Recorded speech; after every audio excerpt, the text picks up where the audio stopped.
લગ્ન પછી વિદેશની અંદર અને બહુ સુખી સમૃદ્ધ, નહીં તો આમ આપણી ભાષામાં કહીએ તો કરોડપતિ. હવે એને કોઈ કારણવશ, કોઈ સંજોગાવશ ભારતમાં આવવાનું થયું. એ એના પતિ ભારતની અંદર આવ્યા. ભારતમાં જે કાંઈ એનું કામ હતું એ પતાવ્યું. અને જ્યારે પાછા જતા હતા ને ત્યારે દીકરીએ કીધું કે તમને કહું, અહીંયા વચ્ચે મારા બાપુજીનું ગામ આવે છે, જો સમય હોય તો 2 મિનિટ હું ખાલી, એટલે ઓલો કે પણ એકચ્યુઅલીમાં આપણે ફ્લાઇટની ટિકિટ છે, આમ છે, 2 મિનિટ ખાલી ઊભા રાખજો, આપણે ઘેર નહીં જઈએ, આગળથી દૂર છે, કેમ છો કેમ નહીં કરીને આપણે નીકળી જઈશું. એના ઘરવાળો કે ભલે રસ્તામાં આવતો હોય, ઘણા સમયથી 5-7 વર્ષથી આપણે વિદેશમાં છીએ, તારા પિતાને તો મળી નથી, રસ્તામાં આવતા હોય તો મળી લે, મને કાંઈ વાંધો નથી. ગાડી ચલાવી, એનું જે ગામ આવ્યું, એટલે ગામમાંથી નીકળ્યા તો ખબર પડી કે ભાઈ બાપુજી અત્યારે ઘરે નથી, ખેતરમાં કામ કરે છે અને બાપની બહુ ગરીબ પરિસ્થિતિ છે. ગામના કોઈએ કીધું કે એ તો વાડી હશે, ઘરે નથી. રસ્તામાં જ વાડી આવતી હતી એટલે પાછા રોડે જવા દીધી. રોડના કાંઠે ગાડી ઊભી રાખી અને વાડીના ખૂણે ફાટેલ તૂટેલ કપડાં છે, પગમાં બૂટ ચપ્પલ છે નહીં, માથા ઉપર નાનું ફાળિયું બાંધેલું છે, એક તગારામાં માટી લઈ અને ખેતરનું કામ. એ પરિસ્થિતિની અંદર દીકરી એ બાપને જોયું, બાપે દીકરીને જોયું. દીકરી દોડીને બાપને મળી, કેમ છો, કુશળ મંગળ પૂછ્યા. ત્યારે બાપે એનો પાઘડીનો છેડો છોડી અને એમાં એક 5 રૂપિયાનો સિક્કો હતો, એ દીકરીને હાથમાં આપીને કીધું, કાલે બેટા આ તું લેતી જા.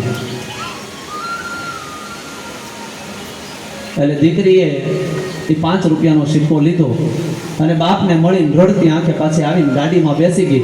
અને એણે એના પર્સની અંદર એક ગુપ્ત ખાનું આવે. દરેક બહેનોના પર્સમાં ગુપ્ત ખાના હોય, જે એની અંદર એની અનમોલ વસ્તુઓ, કદાચ ક્યાંક ગયા હોય ઘરેણા કાઢી અથવા તો એની અંદર મૂકે. તો એ દીકરીએ હાચવી અને 5નો સિક્કો એવો સંભાળીને અંદર મૂક્યો. એટલે એના ઘરવાળાએ કીધું, ગાંડી થઈ ગઈ તું,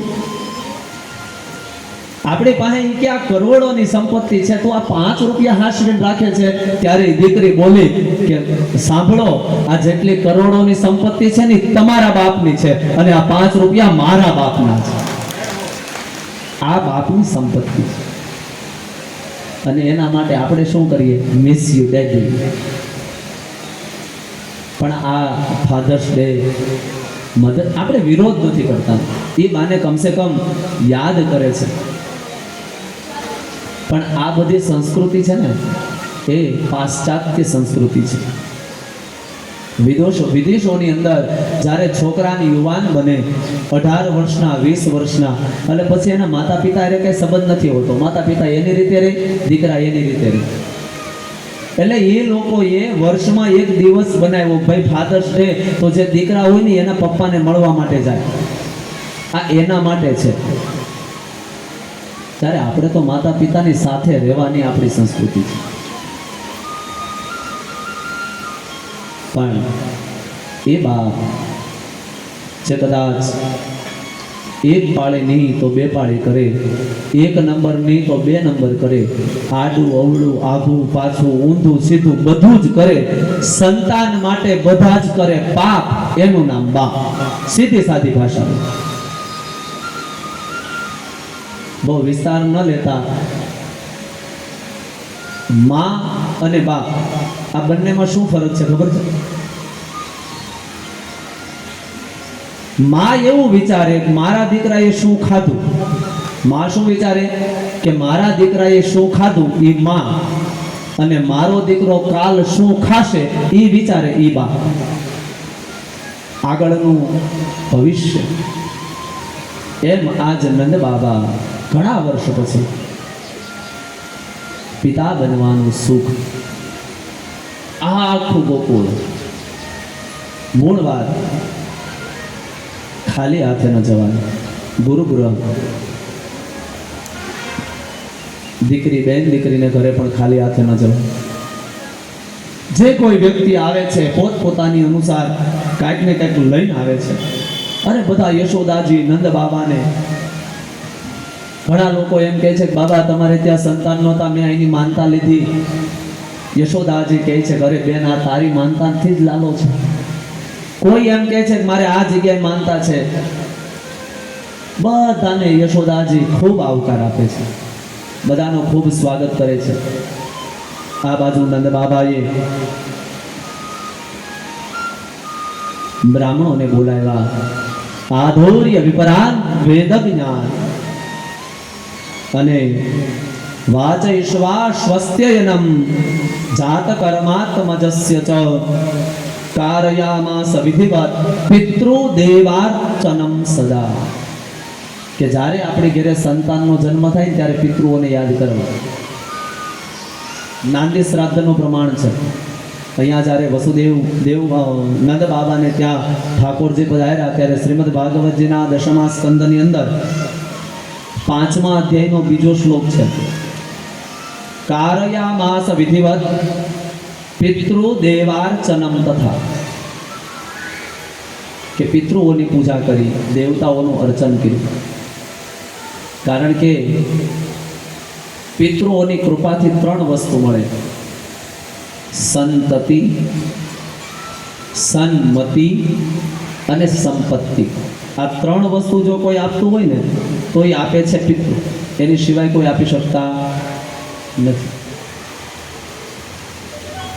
પણ અત્યારે સમય એવો આવી ગયો, આઈની વાત નથી, આપણે જે વાત કરી બધી. અત્યારે સમય એવો આવી ગયો છે કે આપણે કોઈક માતાજી ધૂણીને કે કોઈક બ્રાહ્મણો કુંડલી જોઈને કે તમને પિતૃ નડે ત્યારે આપણે પિતૃની પૂજા કરીએ. મને અત્યાર સુધીમાં એ નથી સમજાણું તમારા બાપ દાદાની પૂજા કરવામાં બીજો તમને કહે ત્યારે કેમ કરો?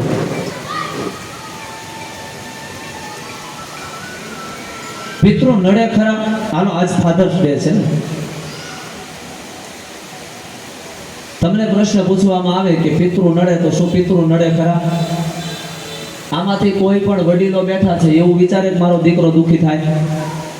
જો એ ન વિચારતો હોય તો આપણા જે સ્વર્ગસ્થ થયા એ આપણા માતા પિતા જ છે ને, એ થોડા વિચારે કે આપણે દુઃખી થાય તો પિતૃ નડે? તો આપણે કેમ કઈ પિતૃ નડે?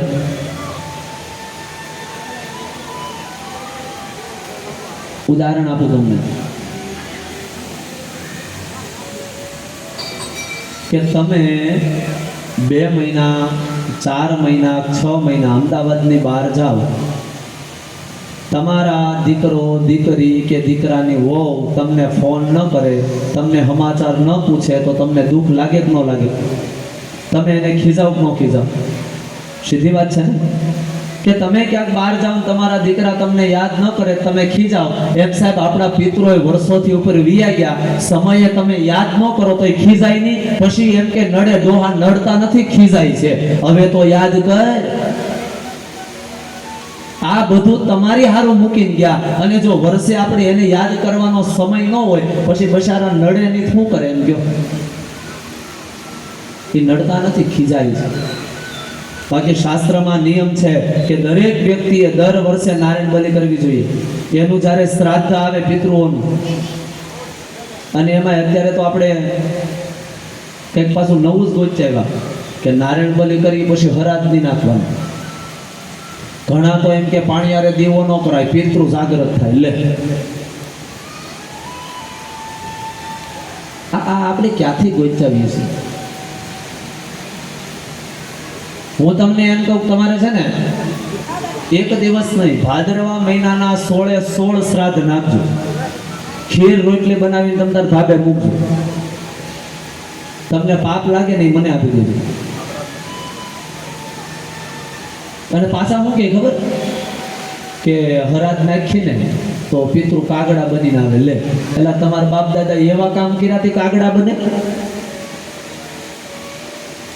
હાથે કરીને કાગડા શા માટે બનાવો? શ્રાદ્ધનો અર્થ આપણે સમજતા નથી. શ્રદ્ધયા ક્રિયતે યત વિધિવત ઇત્યસઃ શ્રાદ્ધમ. અને કાગવાસ નાખવાને ને પિતૃને કાંઈ લેવા દેવા નથી. કાગડાને ને પિતૃને કાંઈ લેવા દેવા નથી.